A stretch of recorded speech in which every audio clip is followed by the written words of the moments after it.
لیکن آج کے لڑکے تو واٹس ایپ پہ لگے ہوئے ہیں، فیس بک پہ لگے ہوئے ہیں، موبائل پہ لگے ہوئے ہیں، لڑکیوں میں لگے ہوئے ہیں، برائیوں میں لگے ہوئے ہیں. کیسے تجارت کریں گے؟ ساری دنیا صبح اٹھتی ہے اور ہمارے جوان رات کے 3 بجے تک سوتے ہیں، اور 12 بجے 1 بجے جب ساری دنیا کا آدھا کام ہو چکا ہوتا ہے اس وقت وہ بیدار ہوتے ہیں. فضول نہ بنو، فالتو نہ بنو، تجارت کرو، تجارت میں برکت ہے. لوگ کہتے ہیں تجارت کیا کرے؟ میں نے کہا جب ملک شام کی منڈی میں صاحب معراج آمینہ کا لال بحیثیت تاجر کھڑے ہو سکتے ہیں تو ہماری کیا حیثیت ہے، ہماری کیا اوقات ہے؟ گھر پہ بیٹھ کر نرم گدوں پر بیکار نہ بنو، تجارت کرو. بلکہ اللہ کے رسول علیہ السلام نے فرمایا سچا تاجر انبیاء، صدیقین اور شہداء کے ساتھ جنت میں داخل کیا جائے گا.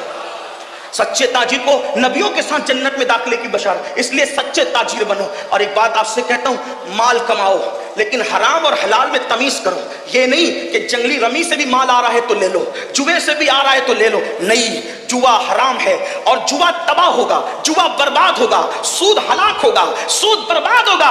اس لیے حلال ذریعے سے شارٹ ٹائم میں کروڑ پتی بننے کے چکر میں، ایزی منی کے چکر میں، راتوں رات کروڑ پتی بننے کے چکر میں اسلام سے ہٹ کر کوئی دوسرا راستہ اختیار نہ کرنا، ورنہ تباہ ہو جاؤ گے. حرام آتا نظر آتا ہے لیکن اس میں برکت نہیں ہوتی. کیا آپ نے بار بار نہیں سنا؟ اللہ اکبر، سور کے کتنے بچے پیدا ہوتے ہیں، کتے کے کتنے بچے پیدا ہوتے ہیں، لیکن وہ حرام ہے، اس میں کوئی برکت نہیں. ہر دروازے پر نہ سور نظر آتا ہے، نہ ہر دروازے پہ کتا نظر آتا ہے، لیکن اللہ اکبر بکریاں حلال ہے. ہر سال کروڑوں اربوں خربوں کی تعداد میں ذبح ہوتی ہے، اس کے باوجود بھی ہر دروازے پر کم و بیش نظر آتی ہے. وجہ حلال ہے تو اللہ نے اس میں برکت عطا فرمائی ہے. اس لیے حلال کو لازم پکڑو. اللہ اکبر. پہلے نمبر پر تجارت، جلدی سے گفتگو اینڈ کی طرف جاتی ہے. دوسرے نمبر پر زراعت، اس لیے کہ اگر تجارت نہیں کر سکتے تو چلو کسان بن جاؤ، زراعت کا پیشہ اختیار کرو. ہمارے ابا جان حضرت آدم علیہ السلام نے زراعت کا پیشہ اختیار فرمایا. اللہ اکبر. انبیاء الگ الگ پیشے سے وابستہ رہے. اللہ. حضرت آدم علیہ السلام زراعت کرتے تھے. اچھا، زراعت اور کسان بننے میں فائدہ کیا ہے؟ ایک تو وہ پیسہ بھی دیتا ہے اور دوسرا اجر بھی دیتا ہے. یعنی آپ نے جو پودا بویا ہے،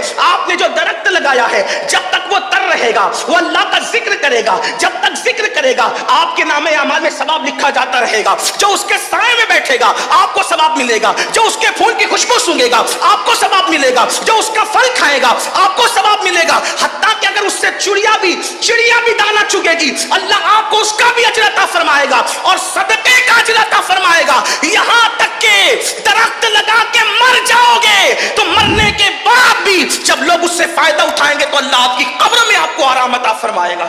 پیسے بھی آ رہے ہیں اور اجر بھی مل رہا ہے. یہی مذہب اسلام کی خصوصیت ہے. نمبر 3، تجارت، زراعت، اور اس کے بعد پھر دستکاری، کاراگیری کرو. آج کل لوگ گھر میں بیٹھ کے پیسے کمانا چاہتے ہیں. حضرت داؤد علیہ السلام اللہ کے پیغمبر ہیں، اللہ کے نبی ہیں، سلیمان علیہ السلام کے والد ہیں.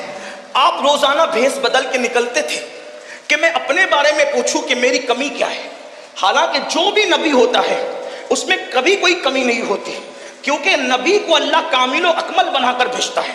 چاہے اس کا نسب ہو، چاہے اس کا حسن ہو، چاہے اس کا علم ہو، چاہے اس کا تقویٰ ہو، اس کا بولنا ہو، چلنا ہو، پھرنا ہو، معصوم ہوتا ہے نبی. لیکن جن کے رتبے ہیں سوا، ان کو سوا مشکل ہے. اللہ کے پیغمبر داؤد علیہ السلام جو ہے وہ پوچھتے تھے بھیس بدل کر کہ میں اپنے بارے میں پوچھوں کیا کمی ہے. جس سے ملتے تھے سب کہتے تھے کیا پیغمبر، کیا انسان ہے، کیا ہستی، سب تعریف کرتے تھے. لیکن آپ مطمئن نہیں ہوتے تھے، کچھ تو ہے، کچھ تو ہے. ایک دن اللہ نے جبریل علیہ السلام کو بھیجا، کہا آپ جاؤ اور بتاؤ، آئینہ دکھاؤ کیا کرنا ہے. حضرت جبریل آئے انسانی شکل میں، ان سے ملاقات ہوگی تو کہا داؤد کیسے؟ کہا آدمی بہت اچھا ہے لیکن اپنے ہاتھ کی کمائی نہیں کھاتا. آدمی بہت اچھا ہے مگر اپنے ہاتھ کی کمائی نہیں کھاتا. اگر اپنے ہاتھ کی کمائی کھائے تو پھر اور بات ہے. پلٹے روتے ہوئے اور اللہ سے دعا کی، مولا مجھے کوئی ہنر سکھا دے. تو اللہ نے آپ کے ہاتھ میں لوہے کو ایسے نرم کر دیا جیسے عورتوں کے ہاتھ میں آٹا نرم ہوتا ہے، اور اللہ نے ان کو زرہ بنانے کا ہنر سکھایا. بادشاہ ہو کر بھی زرہ بناتے تھے اور بیچ کر کے اپنا جو ہے وہ رزق حاصل کرتے. نبی زرہ بنا سکتا ہے، نبی زراعت کر سکتا ہے، نبی تجارت کر سکتے ہیں. ہمارے اندر کون سے سرخاب کے پر لگے ہیں کہ